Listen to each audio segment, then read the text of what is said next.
નમસ્કાર, હું છું માનસી. વિગતવાર સમાચારથી શરૂઆત કરીએ તો યુક્રેનમાં ફસાયેલા વિદ્યાર્થીઓએ આખરે માદરે વતનની ધરતી પર પગ મૂક્યો છે. ઓપરેશન ગંગા હેઠળ યુક્રેનથી ગુજરાતના વિદ્યાર્થીઓ આજે ગાંધીનગર ખાતે આવી પહોંચ્યા હતા. વતન પરત ફરતા જ વિદ્યાર્થીઓમાં હર્ષની લાગણી જોવા મળી. તો બીજી તરફ પરિવારજનો સાથે વિદ્યાર્થીઓનું મિલન થતા જ લાગણીસભર દ્રશ્યો સર્જાયા હતા. વિદ્યાર્થી પોતાના વાલીઓને મળતા જ ભાવુક થયા. જોકે હેમખેમ પરત ફરતા તેઓએ કેન્દ્ર અને રાજ્ય સરકારનો આભાર પણ વ્યક્ત કર્યો.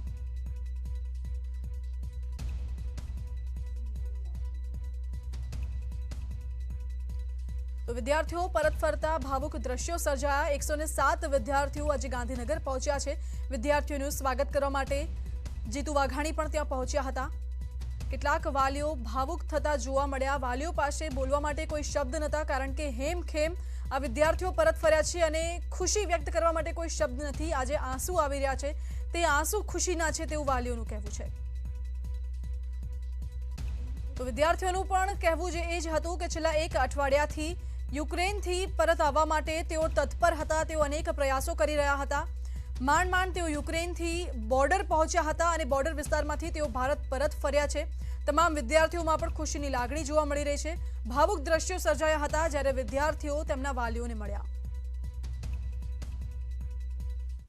યુક્રેનથી ગુજરાતીઓ પરત ફર્યા છે ગાંધીનગર સર્કિટ હાઉસ ખાતે. તેનું વેલકમ કરવામાં આવ્યું છે. ક્યાંક ખુશી છે તો ક્યાંક ગમ જોવા મળી રહ્યો છે. આપ જોઈ શકો છો કે જે તેના પરિવારજનો છે તેને પોતાના સંતાનોને અહીં જોઈ રહ્યા છે. ક્યાંક ખુશી વ્યક્ત કરી રહ્યા છે તો ક્યાંક ગમ પણ તેઓનો વ્યક્ત અહીં કરી રહ્યા છે. તે પ્રકારની સ્થિતિ જોવા મળી રહી છે. તમારા આજે આવી ગયા શું કહેવું છે? मेरी भतीजी बस इंडियन गवर्नमेंट का थैंक्स ऑपरेशन गंगा के तहत ला दिया. बहुत बहुत धन्यवाद. બેટા શું સ્થિતિ હતી ત્યાં અને કેટલા દિવસ થયા અહીંયા આવવા માટે? ત્યાં ખાવાનું નથી, પાણી પણ નથી. અમે 40 કિલોમીટર 50 કિલોમીટર ચાલ્યા હતા એક દિવસમાં, અને ત્યાં રહેવા માટે પણ ટેન્ટ પણ નથી, તો અમે -10 ડિગ્રીમાં રોડ પર ઊંઘ્યા હતા. તો ત્યાં આજે પરિવાર સાથે મળી રહ્યા છો, કેટલી ખુશી થાય છે? અને બહુ ખુશી છે. ફ્રેન્ડ્સ, પરિવારવાળા, નેબર્સ બધા બહુ ચિંતિત હતા અને બધાના મેસેજ આવતા હતા. તો હવે બધા ખુશ છે. એ સ્થિતિ કેવી હતી બેટા ત્યાં જોતા હતા ત્યારે તમે? બધા સ્ટુડન્ટ બધા એમ રડી રહ્યા હતા અને બહુ ટેન્શન હતી ત્યાં. એ બોર્ડરવાળા પણ એ સારા બિહેવ नहीं करता था. ये પણ बहुत रूड थे.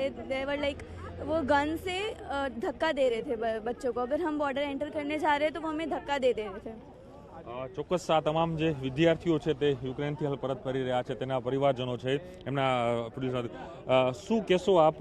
આજે આપણે તમારા જે ડોટર દીકરી છે તે આવી ગયા, શું કહેવું છે? બહુ જ ખુશી થાય છે અને મળીને. આ બોર્ડર પર બહુ જ તકલીફ ઉપાડી હતી. કોઈક દિવસ જિંદગીમાં એને આવું તકલીફ હતી નહીં, પણ બહુ આંખમાં આંસુ જોવા મળે છે. કાંઈ ખુશી પણ છે ને ખુશી ન છે. અત્યારે પરત આવી એટલું બધું તકલીફો પાડીને ખુશીના આંસુ છે. અનેક ગુજરાતીઓ ફરી એક વખત પરત થયા છે પોતાના વતન ખાતે. તેઓનું વેલકમ પણ થયું છે. સાથે જ વાત કરશું તેમની સાથે જ જે વિદ્યાર્થીઓ ત્યાં ગયા હતા. આપનું નામ શું છે અને ક્યાં સ્થિતિ હતી અને કેટલા દિવસ તમે અહીં પહોંચવા માટે આપને? મારું નામ પ્રજાપતિ અમિત છે. અમે અહીંયા આવતા 5 થી 6 દિવસ લાગ્યા. અમે પહેલાં 25 તારીખથી નીકળ્યા હતા અને ત્યાં બોર્ડર પર 4 દિવસ 4 રાત રોકાયા અને પછી અમને અહીંયા આવવા મળ્યું છે. અને બોર્ડર ઉપર સ્થિતિ બહુ જ ખરાબ છે. આર્મીવાળા અમને મારતા પણ અને કંઈક અંદર જવા પણ ના દે. છોકરીઓને જવા દે પણ બોಯ್સને નહીં. બોಯ್સ માટે એ લોકોને મન થાય તો જવા દીધી, ઘર ના જવા દે, એવું છે. ઓકે, તમે કઈ રીતે મદદ માંગી, કઈ તમને મદદ મળી અહીંયા અત્યારે હાલ? અમે પોલેન્ડ એમ્બેસીમાં જે એમ્બેસેડર હતા એમના જોડે સતત કોન્ટેક્ટમાં હતા અને એમની મદદથી અમે અહીંયા આવી ગયા. ઓકે, એના પરિવારજનો છે વાત કરશું. શું થાય તમારા અને ખાસ કરીને કેવી ખુશી જોવા મળી રહી છે? અત્યારે તો ખરી ખુશી જોવા મળી રહી છે. અત્યારે આ માદરે વતન આવી રહ્યા છે. ત્યાં ઘણી ખરાબ પરિસ્થિતિ હતી. રોજ ફોન આવતા હતા, અધવચ કોન્ટેક્ટ છૂટી જતા હતા અમારા, અને આ લોકોને ખાવા પાણીનું પણ નહોતું મળતું. બરફ પડતો હતો ત્યાં આગળ. પણ આપણા યશસ્વી વડાપ્રધાન નરેન્દ્રભાઈ મોદીએ આ મિશન ગંગા એક ચાલુ કરી, એમાં છેક સુધી વિદ્યાર્થીઓની ચિંતા કરીને માદરે વતન પાછા મોકલ્યા છે. તેમનો ખૂબ ખૂબ આભાર. જે ચોક્કસ પરિવારજનો પણ ખુશ છે અને જે વિદ્યાર્થીઓ પરત ફર્યા તે પણ ખુશ છે. અને જે સરકારે જે પ્રોજેક્ટ શરૂ થયો ગંગા ઓપરેશન, અને તેને લઈને જ આ તમામ વિદ્યાર્થીઓ છે તે આવી રહ્યા છે અને ગુજરાતમાંથી 81 જે વિદ્યાર્થીઓ છે હાલ ગાંધીનગર સર્કિટ હાઉસ ખાતે પહોંચ્યા છે. તેની પહેલાં પણ અહીંયા જે 20થી પણ વધુ જે વિદ્યાર્થીઓ છે તે અલગ અલગ મહેસાણા, પાલનપુર જે હતા તેનું ત્યાંથી ડ્રોપ કરવામાં આવ્યા છે. મનાઈ રહ્યું છે 105 જેટલા જે વિદ્યાર્થીઓ છે તે અહીં આવ્યા હતા. બીજા વિદ્યાર્થીઓ સાથે પ્રયાસ કરશું. દોસ્ત, કેવી પરિસ્થિતિ હતી ત્યાં અને શું લાગ્યું? ત્યાં પરિસ્થિતિ થોડીક ક્રિટિકલ પરિસ્થિતિ જોવા મળી અને ઘણા વિદ્યાર્થીઓ ત્યાં બોર્ડર પર ફસાયા પણ હતા અને ઇન્ડિયન એમ્બેસી દ્વારા અને ગવર્મેન્ટ દ્વારા અમને બહાર નીકાળવામાં આવ્યા અને અહીંથી સેફલી તમે ગુજરાત પરત પહોંચ્યા છે. ખૂબ ખૂબ આભાર ગુજરાત સરકાર અને ભારત સરકારનો બંને આભાર માનીએ છીએ અમે. ચોક્કસ, પણ સ્થિતિ કેવી હતી દોસ્ત, અને ક્યાંથી તમે ક્યાં હતા ત્યાં, અને ત્યાંથી જ્યાં પહોંચવા માટે કેવી રીતે પરિસ્થિતિ આપને જોવા મળી હતી? અમે ટર્નોપિલમાં રહેતા હતા અને ત્યાંથી અમને કહેવા માંડ્યું કે તમારે પોલેન્ડ બોર્ડર પર જવાનું છે, ત્યાંથી તમારું ઇવેક્યુએશન થશે તમારું. ત્યાંથી અમારે 3 થી 4 દિવસ થયા બોર્ડર પાર કરવા માટે. ભારતને પોતાનો તાકાત અને પોતાના સંબંધોની અનુભૂતિ વડાપ્રધાન નરેન્દ્રભાઈ કરાવી રહ્યા છે. વિદ્યાર્થીઓ આજે જે 107 જેટલા આવ્યા છે, પણ 6.5 કરોડ ગુજરાતીઓની લાગણી જોડાયેલી છે. ભારતના જેટલા પણ વિદ્યાર્થીઓ અને નાગરિકો ત્યાં છે એની સાથે ભારત દેશની લાગણી જોડાયેલી છે. કદાચ દીકરો કોઈનો પણ હોય, પણ કેન્દ્ર સરકાર નરેન્દ્રભાઈ એમનું નેતૃત્વ, એમના સંબંધો અને ભારતની જનતાના સમર્થનના આધારે ઊભી થયેલી તાકાત, એમનું દર્શન એ વિશ્વ કરી રહ્યું છે, ભારત દેશ કરી રહ્યો છે, ઓફકોર્સ ગુજરાત પણ કરી રહ્યો છે. ભૂપેન્દ્રભાઈના નેતૃત્વની અંદર જે પ્રકારની વ્યવસ્થાઓ દિલ્હીથી અહીંયા સુધી લાવવાના, વિદ્યાર્થીઓને વાલીઓને બોલાવવાના, અહીંથી એમને પ્રાઇવેટ વાહનો દ્વારા ઘર સુધી પહોંચાડવાના, એક ભારતીય જનતા પાર્ટીના વિચારો, સંવેદના અને પરિવાર ભાવ એ પ્રગટ થઈ રહ્યો છે. ખુશીની વાત છે. યુક્રેનમાં ફસાયેલા 11 વિદ્યાર્થીઓ પાટણ પહોંચ્યા. મોડી રાત્રે 11 વિદ્યાર્થીઓ પોતાના ઘરે પહોંચ્યા. ઓપરેશન ગંગા હેઠળ વિદ્યાર્થીઓની વતન વાપસી થઈ. તો અત્યાર સુધીમાં પાટણના 31 વિદ્યાર્થીઓમાંથી 15ની વતન વાપસી થઈ ચૂકી છે. તમામ વિદ્યાર્થીઓ જે વતન પરત પહોંચ્યા છે તે તમામે સરકારનો આભાર માન્યો છે. સાથે જ આ વિદ્યાર્થીઓમાં એક ખુશીની લાગણી પણ જોવા મળી રહી છે. તેમના ચહેરા પર એક ખુશી જોવા મળી રહી છે. તેમના પરિવારજનો પણ ખુશખુશાલ છે. તમામ લોકોએ સરકારનો આભાર માન્યો છે.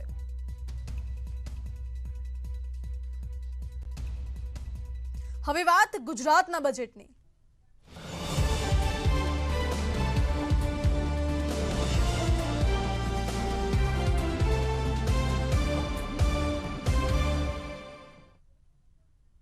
વિધાનસભામાં બજેટ સત્રનો આજે બીજો દિવસ છે, ત્યારે પ્રશ્નોત્તરી કાળથી થશે બીજા દિવસની શરૂઆત. સામાન્ય વહીવટ, ઉદ્યોગ, ગૃહ, શહેરી વિકાસ પર ચર્ચા થશે. બોર્ડ નિગમના અહેવાલો પણ રજૂ થશે. વિધાનસભાના પેજ પર મુકાશે 2021-22ના પૂરક ખર્ચની રજૂઆત પણ થશે. તો નાણામંત્રી કનુ દેસાઈ વર્ષ 2022-23 માટેનું બજેટ રજૂ કરશે. ગત વર્ષ કરતાં અંદાજપત્રનું કદ વધારે રહેશે. અંદાજે 2.40 લાખ કરોડ આસપાસનું આ બજેટનું કદ રહેશે તેવું અનુમાન લગાવવામાં આવી રહ્યું છે. ચૂંટણી વર્ષ હોવાથી ચૂંટણીલક્ષી જાહેરાત થવાની પણ શક્યતા છે. તો વિદ્યાર્થીઓ માટે શિષ્યવૃત્તિ સહિતના લાભોમાં વધારાની શક્યતા છે. ખેડૂતોને મળતી સહાય અને સબસિડીમાં પણ વધારો થઈ શકે છે. કૃષિ વિભાગની નવી યોજના પણ જાહેર કરાશે. શિક્ષણ વિભાગમાં સૌથી વધુ બજેટની ફાળવાઈ થઈ શકે છે. ગત વર્ષે સરકારે 2.27 લાખ કરોડનું બજેટ રજૂ કર્યું હતું.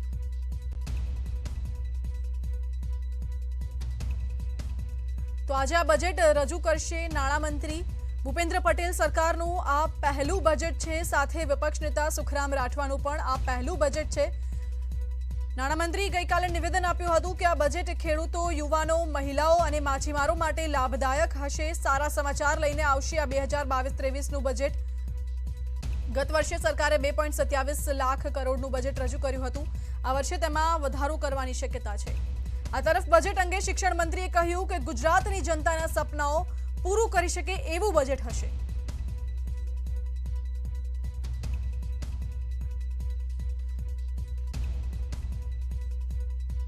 ભૂપેન્દ્રભાઈના નવા નેતૃત્વનું આ પહેલું બજેટ છે, પણ જનતા જનાર્દનને કાયમ ભારતીય જનતા પાર્ટીને ચૂંટી છે અને 22માં પણ આશીર્વાદ આપવાનું મન એટલા માટે જ બનાવ્યું છે કે આ પ્રકારના કામો એ અમે કરી રહ્યા છીએ.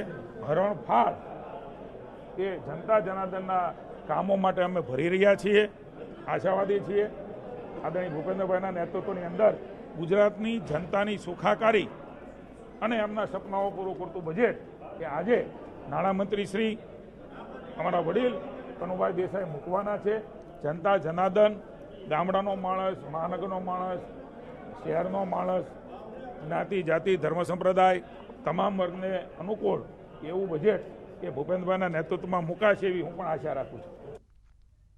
તો વિપક્ષના નેતા સુખરામ રાઠવાએ આ બજેટ અંગે શું કહ્યું તે જોઈએ.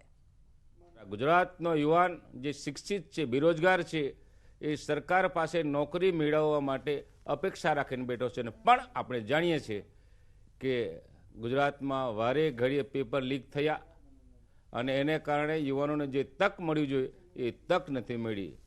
હું અપેક્ષા રાખું કે ભૂપેન્દ્રભાઈની સરકારમાં આવું કોઈ કાંડ થાય નહીં. બાકી તો આપણે સૌ જાણીએ છીએ રાજકીય જીવનમાં રહેલા માણસો કે કોઈ પણ રાજકીય પક્ષ હોય એ પ્રજાને, મતદારોને લલચાવવા માટેનું બજેટ રજૂ કરતા હોય છે, પણ એનો અમલ ચૂંટણી થયા પછી કે ચૂંટણી પહેલાં કરતા હોય છે. આ વખતે એવું ના થાય. વાત વડોદરાની. વડોદરાના ડભોઈ શહેરમાં આજે અંધારપાટ છવાયું. પાલિકાનું સ્ટ્રીટ લાઇટનું બિલ બાકી રહેતા કનેક્શન કપાયું હતું. ગઈકાલે 8 જ્યારે આજે વધુ 15 વીજ કનેક્શન કપાશે. તો ગઈકાલે પૂર્વ દક્ષિણ વિસ્તારમાં રાત્રે સ્ટ્રીટ લાઇટ બંધ રહી હતી. કોંગ્રેસે શાસક પક્ષ પર ગેરવહીવટનો આરોપ લગાવ્યો છે. કોંગ્રેસના કાર્યકરોએ કેન્ડલ પ્રગટાવી વિરોધ કર્યો. ડભોઈ પાલિકાનું 14 કરોડનું વીજ બિલ બાકી હોવાનો આક્ષેપ કરવામાં આવી રહ્યો છે. તો કોંગ્રેસના કાર્યકરોએ કેન્ડલ પ્રગટાવી વિરોધ વ્યક્ત કર્યો છે. સાથે શાસક પક્ષ પર ગેરવહીવટનો આક્ષેપ લગાવ્યો છે.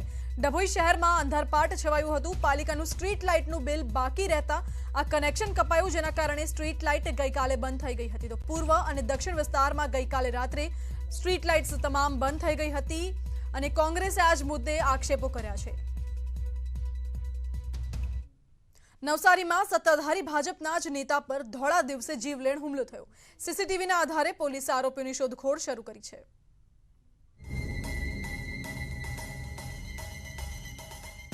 આ દ્રશ્યો નવસારીના ગણદેવીના છે, જ્યાં બિલેમોરા નગરપાલિકાના શાસક પક્ષના નેતા હરીશ ઓડ પર કંઈક આ રીતે હિચકારો હુમલો થયો, જેમાં તેમનો જીવ માંડ બચ્યો. ફિલ્મી ઢબે થયેલા હુમલાના સીસીટીવી ફૂટેજ સામે આવ્યા, જેમાં ગણદેવી 4 રસ્તા પર એક તરફ શાસક પક્ષના નેતા હરીશ ઓડ પોતાની કાર નજીક ઊભા છે, જ્યારે તેનાથી અંદાજે 20 થી 25 ફૂટના અંતરે એક સફેદ રંગની કાર ઊભેલી છે. અચાનક જ બ્લેક શર્ટમાં એક હુમલાખોર હરીશ ઓડને પાછળથી પકડીને જમીન પર નીચે પાડી દે છે. તરત જ આ તરફ કારમાંથી 4 હુમલાખોરો ધોકા અને પાઇપ સાથે ઉતરે છે અને હરીશ ઓડ પર ધડાધડ ધોકા પાઇપનો વરસાદ કરે છે. જાણે કે હત્યાના ઈરાદે આવ્યા હોય તેમ હુમલાખોરો ક્રૂરતાથી હરીશ ઓડને ફટકારે છે. અસહ્ય મારના કારણે ભાજપ નેતા અધમુઆ બની જતા હુમલાખોરો કારમાં બેસીને ત્યાંથી નાસી છૂટ્યા. અંગત દુશ્મની કદાચ હોઈ શકે, જે પ્રકારે સીસીટીવી ફૂટેજનો મેં પણ અત્યારે જ જોયું અને એના આધારે એવું લાગે કે એક વ્યક્તિ એને ધક્કો મારીને પાડી દે છે અને કોઈક વાહનમાં 4-5 જણા આવે છે એક ગાડીમાં અને બધા એના પર બેરહમીથી તૂટી પડે છે. એટલે એવું લાગે છે કે કંઈક ઇરાદાપૂર્વક કંઈક એમની કોઈક અદાવત હશે એવું લાગે છે, જેના કારણે એના પર હુમલો થયો હોઈ શકે. પ્રાથમિક અંદાજ મુજબ જૂની અંગત અદાવતમાં હુમલો થયો હોઈ શકે છે. જે રીતે હુમલાખોરો હરીશ ઓડને આંતરીને બેઠા હતા તે જોતા આયોજનબદ્ધ રીતે હુમલો થયો છે. હાલ ગણદેવી પોલીસ આ મામલે તપાસ કરી રહી છે. Bureau report, news 18 Gujarati. આજકાલના માતા પિતા પોતાના નાના બાળકોનું ફોટોશૂટ કરાવી તેમના બાળકોને એન્ટરટેનમેન્ટ દુનિયાનો ભાગ બનવા માટે મોકલતા હોય છે. સુરતમાં રહેતા એક માતા પિતા પોતાની બાળકીને ફિલ્મ સ્ટાર બનાવવાના સપનાના કારણે છેતરપિંડીનો ભોગ બન્યા. સૌરવ મહેશ નામના એક યુવકે સોશિયલ મીડિયા પર ફેક એકાઉન્ટ બનાવી કાસ્ટિંગની જાહેરાત મૂકી હતી. 3 વર્ષની બાળકીના માતા પિતાએ તેમની બાળકીને ટીવી સિરિયલમાં કામ આપવાની લાલચ આપીને ઠગી લીધા હતા. ફેક કાસ્ટિંગની આડમાં આરોપીએ બાળકીના માતા પિતા પાસેથી 3 લાખથી વધુ રૂપિયા પડાવી લીધા. પોલીસ આ ઘટનાની જાણ થતાં જ સાયબર ક્રાઇમ દ્વારા આ ઠગને મધ્યપ્રદેશથી ઝડપી પાડવામાં આવ્યો છે અને આગળની વધુ તપાસ પણ હાથ ધરવામાં આવી છે.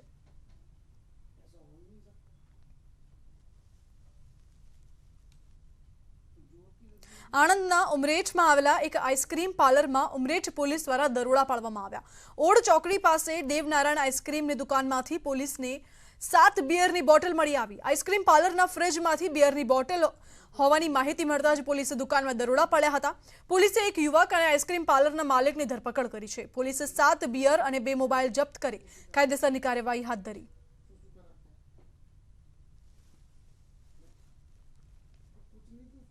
તહેવારોમાં પશ્ચિમ રેલવે દોડાવશે વિશેષ ટ્રેન 3 હોળી સ્પેશિયલ ટ્રેન દોડાવવામાં આવશે Mumbai Central Jaipur Borivali special train દોડાશે બાંદ્રા ટર્મિનસ ભગત કી કોઠી અને બોરીવલી સ્પેશિયલ ટ્રેન દોડશે બાંદ્રા ટર્મિનસ ભાવનગર બાંદ્રા પણ દોડશે તો તમામ સ્પેશિયલ ટ્રેન તહેવારોના દિવસોમાં દોડાવવામાં આવશે વિશેષ ભાડા પર હોળી સ્પેશિયલ સુપરફાસ્ટ ટ્રેનો દોડાવવામાં આવશે હોળી સ્પેશિયલ ટ્રેનનું બુકિંગ પણ શરૂ થઈ ગયું છે રિઝર્વેશન કેન્દ્રો અને IRCTC વેબસાઇટ પર બુકિંગ કરી શકાશે होली के त्यौहार को ध्यान में रखते हुए पश्चिम रेलवे रेल प्रशासन ने 3 विशेष गाड़ियों को चलाने का प्लान किया है। ये गाड़ियां हैं मुंबई से लेके एक जयपुर है बाया अहमदाबाद, एक ट्रेन है जो भगत की कोठी जोधपुर से रवाना होगी और मुंबई जाएगी, वो भी बाया अहमदाबाद जाएगी, और साथ में एक भावनगर से बॉम्बे के लिए एक ट्रेन है, वो भी बाया अहमदाबाद जाएगी। तो कुल मिला के 3 ट्रेन का सौगात विशेष ट्रेन के रूप में होली स्पेशल के रूप में दी गई है। तो आ साथे हाल समाचाરમાં રોકાઈશું એક બ્રેક માટે।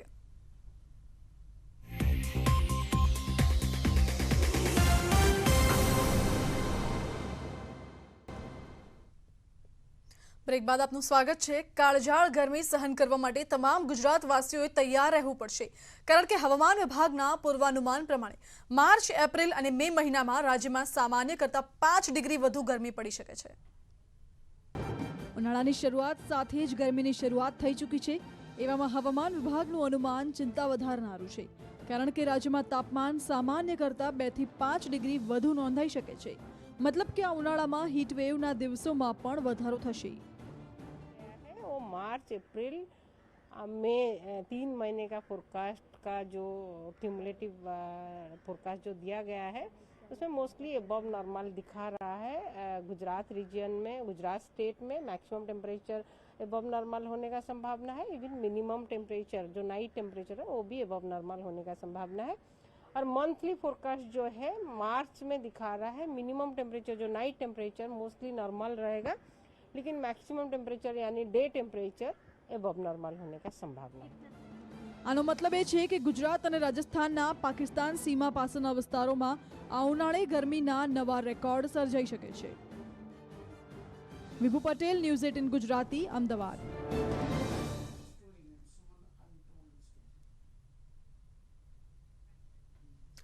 આજે વિશ્વ વન્યજીવ દિવસ છે ત્યારે સાસણ ગીરમાંથી લુપ્ત થઈ રહેલી પક્ષીઓની પ્રજાતિને ફરી પુનઃસ્થાપન કરવા વન વિભાગે નવતર પ્રયોગ હાથ ધર્યો છે। રાખોડી ચિલોત્રા નામના અતિ દુર્લભ પક્ષીની જાતને સોલાર સેટેલાઇટ ટેગ લગાવાયા છે। ગીરના જંગલોમાં હવે લુપ્ત થતા પક્ષીઓને બચાવવાનું નવું અભિયાન શરૂ થયું છે।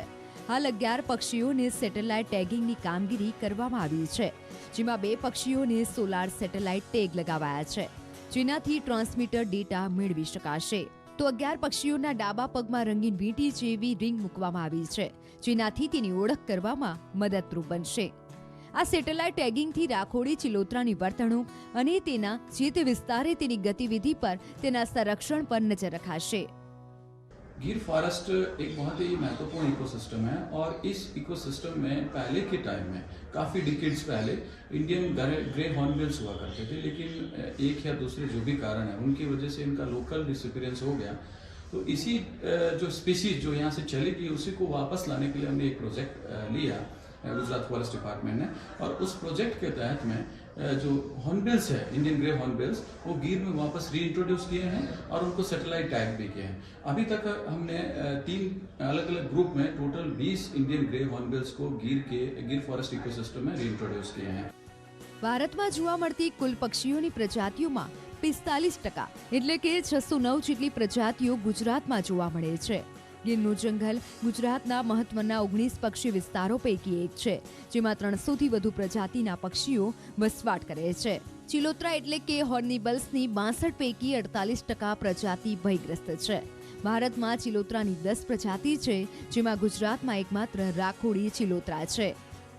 અતુલ વ્યાસ, ન્યૂઝ 18 ગુજરાતી, જૂનાગઢ। શું કોઈ વ્યક્તિ બંને હાથ વિના કેરમ અને ક્રિકેટ રમી શકે? મુંબઈના એક યુવાને આમ કરી દેખાડ્યું। આમ કરનારો તે દેશનો પહેલો ખેલાડી બન્યો છે।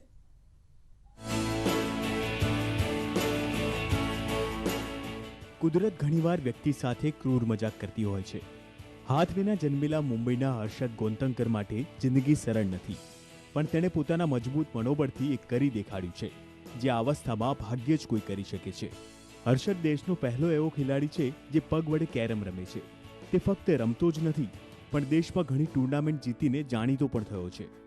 હર્ષદ ક્રિકેટ પણ ઘણું સારું રમી શકે છે. શરૂઆતમાં તેણે ઘણા પડકારોનો સામનો કરવો પડ્યો, પણ તેણે સંઘર્ષથી વિજય મેળવ્યો.